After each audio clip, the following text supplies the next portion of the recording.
رب العالمين والصلاة والسلام على سيد الأنبياء والمرسلين وعلى آله وأصحابه أجمعين ومن تبعهم بإحسان إلى يوم الدين أما بعد. وعن عبد الله بن عمر رضي الله تعالى عنهما قال قال رسول الله صلى الله عليه وسلم الظلم ظلمات يوم القيامة متفق علیہ. ناظرین، خیر مقدم ہے آپ کا رسول اکرم صلی اللہ علیہ وسلم کے ارشادات عالیہ جو ہماری اور آپ کی دینی، دنیاوی اور اخروی ہر طرح کی ضرورتوں کو پورا کرنے اور ان کو صحیح سمت دینے کے لیے نہایت ضروری اور لازمی ہے. حضرت عبداللہ ابن عمر رضی اللہ تعالیٰ عنہ بیان فرماتے ہیں کہ رسول اکرم نے ارشاد فرمایا قیامت کے دن بھیانک تاریکی میں بدل جائے گا اور ظلم کرنے والے قیامت کے دن بھیانک تاریکیوں میں گرفتار ہوں گے. یہ حدیث بخاری اور مسلم کی ہے. اگرچہ حدیث بہت چھوٹی سی ہے، الفاظ بہت مختصر ہیں، لیکن جو بات اس کے اندر ذکر کی گئی ہے وہ بہت ہی عظیم ہے. ظلم ضد ہے عدل کی، اور عدل ایسی چیز ہے جس کا حکم اللہ اور اس کے رسول دونوں نے ہمیں، آپ کو، ساری انسانیت کو دیا ہے اور ضروری قرار دیا ہے. اللہ رب العزت نے اپنے اوپر عدل کو لازم کیا ہے اور ظلم سے کسی بھی قسم کا کوئی ناطہ نہیں رکھا. وہ یہ چاہتا ہے کہ اس کے بندے بھی ظلم سے بچے رہیں اور عدل پر قائم رہیں. ظلم جب ہم کہتے ہیں تو اس کے معنی زیادتی، کسی پر سختی، اتیاچار کرنے کے معنی میں عام طور پر ہم سمجھتے ہیں. لیکن شریعت اسلامیہ جب لفظ ظلم استعمال کرتی ہے تو اس کے معانی اور مفاہیم بڑے وسیع ہوتے ہیں. عربی میں ظلم کے معنی ہوتے ہیں وضع الشیء فی غیر محلہ، جس کا معنی ہے کہ کسی چیز کو اس کی اصلی جگہ پر نہ رکھ کر کسی دوسری جگہ پر رکھ دینا. کسی آدمی کو جو اس کا حق ہے نہ دے کر اس کے ساتھ ہم ظلم کرتے ہیں.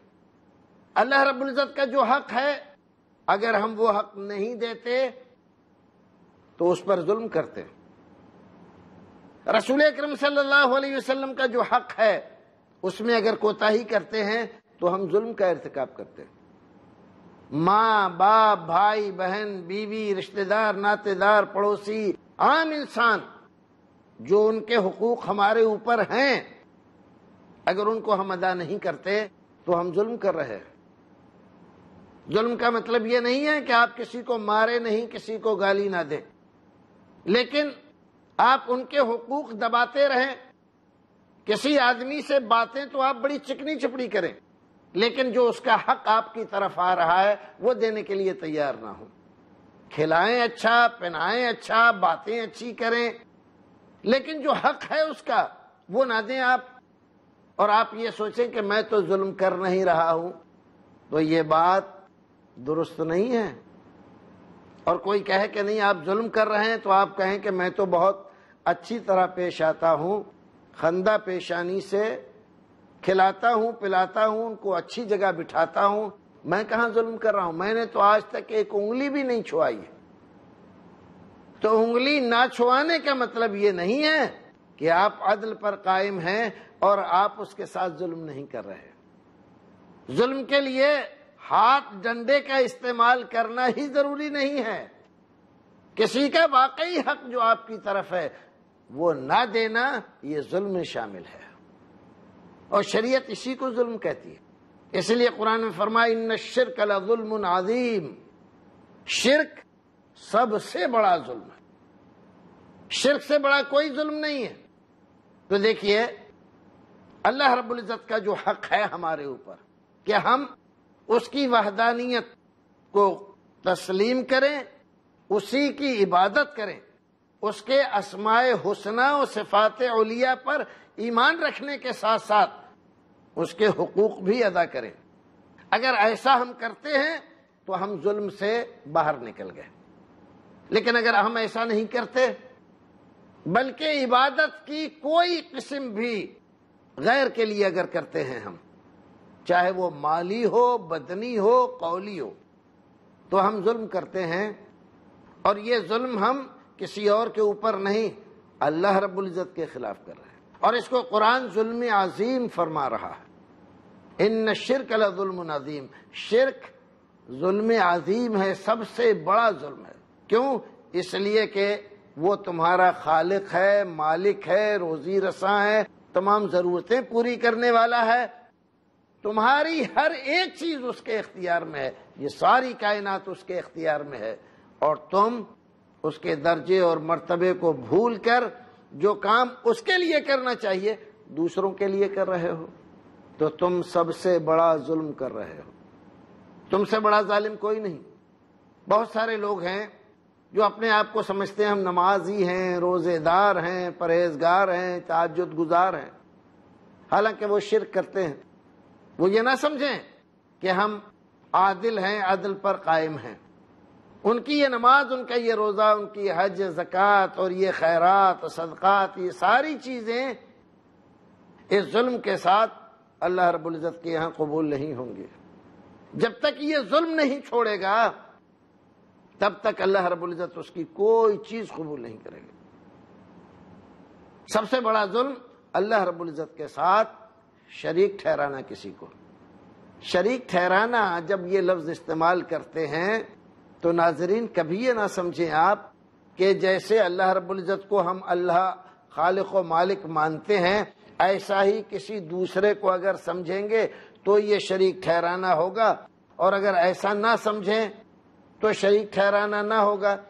ہم نماز اللہ رب العزت کے لیے پڑھتے ہیں، کسی دوسرے کے لیے نماز پڑھیں گے تب تو یہ شرک ہوگا، لیکن نماز نہ پڑھیں لیکن ویسے ہی عاجزی اور انکساری کے ساتھ، خشوع خضوع کے ساتھ کسی دوسرے کے لیے قیام کریں، رکوع کریں، سجدہ کریں، صرف سجدہ کریں، تو آپ یہ سمجھیں کہ ہم دوسرے کی عبادت نہیں کر رہے ہیں یا شرک نہیں کر رہے ہیں، تو یہ خوش فہمی ہے، خام خیالی ہے۔ اللہ رب العزت کے لیے جتنے کام کرنا اس کی عبادت کہلاتا ہے۔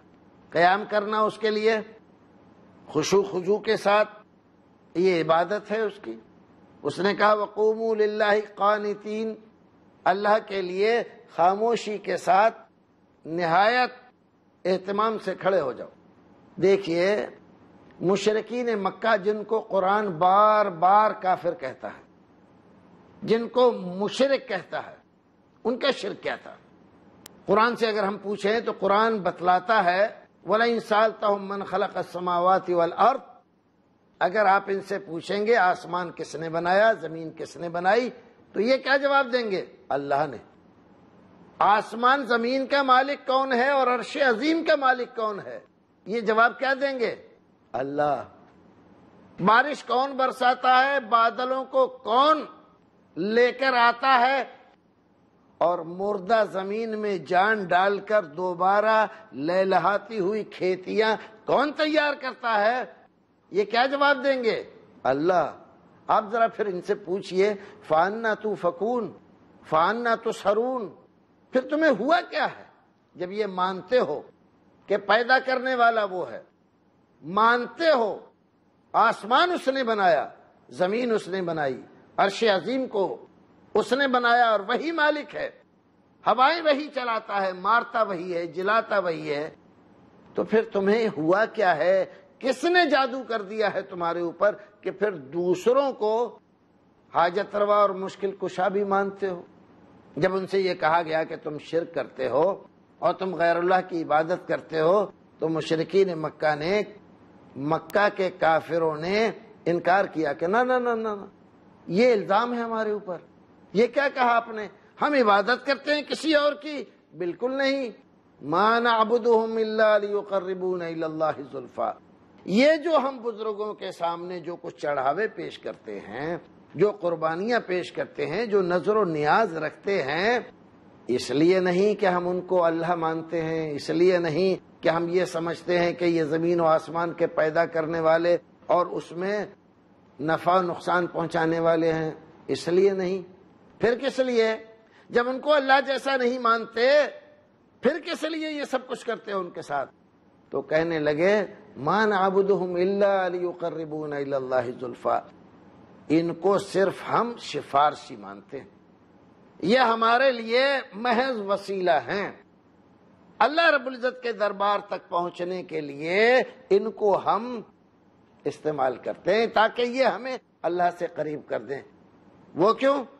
اس لیے کہ ہم گنہگار ہیں، خطا کار ہیں، معصیت کار ہیں، اور یہ پہنچے ہوئے لوگ ہیں، ہماری اللہ رب العزت کہاں سنے گا؟ لیکن ان کے واسطے سے جب مانگیں گے تو ان کی بات تھوڑی ٹال دے گا، وہ تو بڑے محبوب ہیں، اللہ رب العزت کے پیارے ہیں، تو اللہ رب العزت ان کی بات تھوڑی ٹالے گا، اور جب ان کی بات نہیں ٹالے گا تو ہماری بات آسانی سے سن لے گا۔ جیسے دنیا میں ہوتا ہے، بادشاہ اپنے تخت پر بیٹھا ہوا ہے، کوئی آدمی بیچارہ عام آدمی بادشاہ تک پہنچنا چاہتا ہے تو کیا پہنچ پاتا ہے؟ نہیں پہنچ پاتا، وہ باہر کتنا ہی روتا رہے بادشاہ کو کیا پتہ چلتا ہے؟ کچھ بھی نہیں۔ اگر وہ چاہتا ہے کہ بادشاہ تک اس کی بات پہنچ جائے تو کیا کرنا ہوتا ہے اس کو؟ بھئی اس کے کسی درباری کا واسطہ وسیلہ لینا پڑتا، اپنے گھر کے لیے رکھا ہے، خانہ کعبہ کے لیے، کسی دوسری عمارت کا، کسی دوسری جگہ کا، وہ آستانہ ہو، قبر ہو، خانقاہ ہو یا کوئی اور چیز ہو، اس کا طواف کرنا، یہاں تک کہ کسی مسجد کا طواف کرنا وہ بھی ناجائز ہے، منع ہے، حرام ہے۔ طواف صرف اس نے اپنے گھر کے لیے خاص کیا ہے۔ اب جو آدمی کسی دوسری چیز کا طواف کرتا ہے، کسی آستانے کا، خانقاہ کا، وہ اس خانقاہ کو خانہ کعبہ کی جگہ میں مانتا ہے۔ تو جیسے اللہ رب العزت کے گھر کا وہ احترام کرتا تھا، عزت کرتا تھا، ایسے ہی وہ اس کی کر رہا ہے۔ یہ اللہ رب العزت کے ساتھ ظلم کر رہا ہے، جو اس نے اپنے لیے خاص کی تھی وہ چیز اس کے لیے کر رہا ہے۔ اللہ رب العزت نے کہا ادعونی استجب لکم، مجھ سے مانگو، میں تمہاری دعا سنوں گا، تمہاری ضرورت پوری کروں گا۔ اللہ رب العزت کے ساتھ کسی دوسرے کی ایسی تعظیم کرنا جو اللہ کے کی جائے، یہ اللہ رب العزت کے ساتھ ظلم ہے۔ ایسے ہی رسول اکرم صلی اللہ علیہ وسلم کے ساتھ ظلم کا معاملہ، آپ کے ساتھ عدل یہ ہے کہ ہم آپ کے اوپر ایمان لائیں، آپ سے محبت رکھیں، آپ کی تعظیم اور تکریم کریں، آپ کے اوامر کی بجاوری اور نواہی سے پرہیز کریں، جن چیزوں کا آپ نے حکم دیا وہ مانیں، جن سے روکا ان سے رک جائیں۔ یہ کیا ہے؟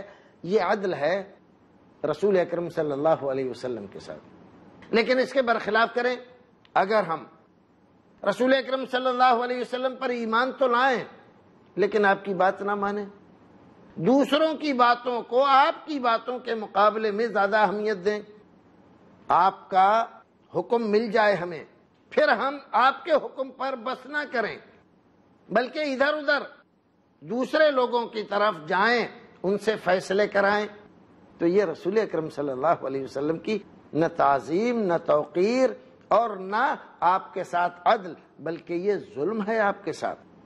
رسول اکرم صلی اللہ علیہ وسلم پر ایمان لائیں، آپ سے محبت کریں، آپ کی ہر ایک بات کو قبول کریں اور اس کو ہر مخلوق پر مقدم رکھیں۔ ماں باپ کا حکم ہے وہ بھی ماننا ہے، لیکن اگر ماں باپ رسول کی کسی بات کو ٹھکرانے کے لیے کہتے ہیں تو ہرگز نہیں مانے۔ رسول کی کسی بات کو کسی اور کی بات کے مقابلے میں آگے بڑھانے کے لیے کوئی کہے، ہم اس کی بات نہیں مانیں۔ یہ ہے رسول اکرم صلی اللہ علیہ وسلم کے ساتھ عدل۔ اور ظلم یہ ہے کہ آپ کی بات کے مقابلے میں دوسرے کی بات کو اہمیت دیں، آپ کی محبت پر دوسروں کی محبت کو ہم آگے رکھیں۔ اسی طرح سے جیسے آپ کی بات ماننا ہمارے لیے لازم ہے، ہم یہ مانتے ہیں، ایسے ہی یہ مانیں کہ دوسروں کی بات ماننا بھی لازم ہے۔ تو یہ ہم رسول اکرم صلی اللہ علیہ وسلم کے ساتھ ظلم کر رہے ہیں، یہ ہم نے آپ کے ساتھ انصاف نہیں کیا۔ اور ظلم اس دنیا میں اور آخرت میں، دنیا میں بھی وہ تاریکی ہے اور آخرت میں بھی تاریکی ہو۔ قرآن کہتا ہے ان اللہ یامرکم بالعدل، قرآن نے تمہیں حکم دیا ہے عدل کا، عدل کرو۔ قرآن تمہیں حکم دیتا ہے کہ تم جب بولو، منہ کھولو تو سچی بات کہو، انصاف کی بات کہو۔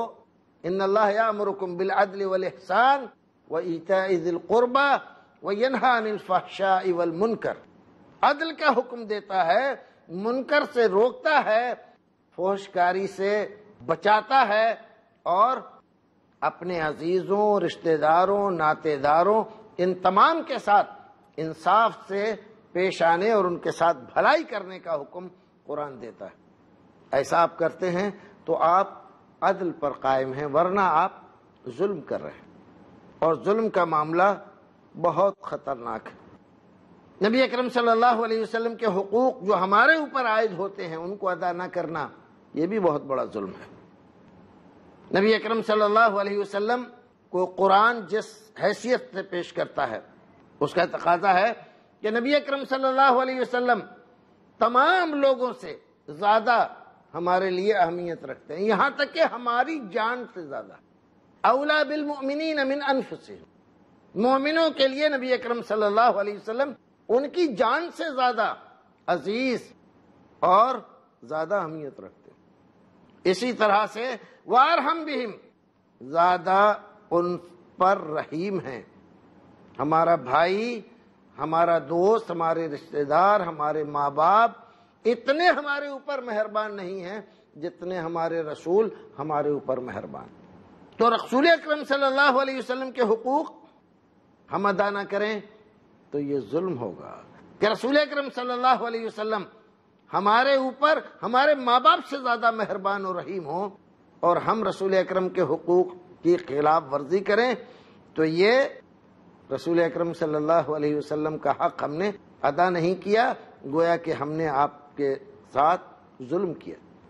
اسی طرح سے ماں باپ کے جو حقوق ہیں ہمارے اوپر، ان کو اگر ہم ادا نہیں کرتے تو ہم ظلم کر رہے ہیں، اور ہم ظلم کر رہے ہیں تو ہم اپنی عاقبت خراب کر رہے ہیں۔ ظلم دنیا میں ہو لیکن اس کا انجام اس دنیا میں بھی ملتا ہے اور آخرت میں بھی ملتا ہے، اور ظلم کا بدلہ کبھی اللہ رب العزت ایسا نہیں ہوتا کہ یوں رائے گاں جانے دے۔ ظلم آدمی کو اس دنیا میں بھی ذلیل کرتا ہے اور آخرت میں بھی کرے گا، اس کا حمایتی کوئی کھڑا نہیں ہوگا۔ وما للظالمین من نصیر، قرآن اعلان کر رہا ہے کہ ہر ایک کی مدد کرنے والا دنیا اور آخرت میں کوئی نہ کوئی مل جائے گا، لیکن ظالموں کا مددگار کوئی نہیں ملے گا۔ ناظرین، یہاں پر ہم اپنے اس موضوع کے اختتام تک پہنچتے ہیں، لیکن سلسلہ کلام جاری رہے گا۔ اگلے حلقے میں انشاءاللہ باقی اس حدیث کی تشریح آپ کے سامنے رکھی جائے گی۔ تب تک کے لیے اللہ حافظ۔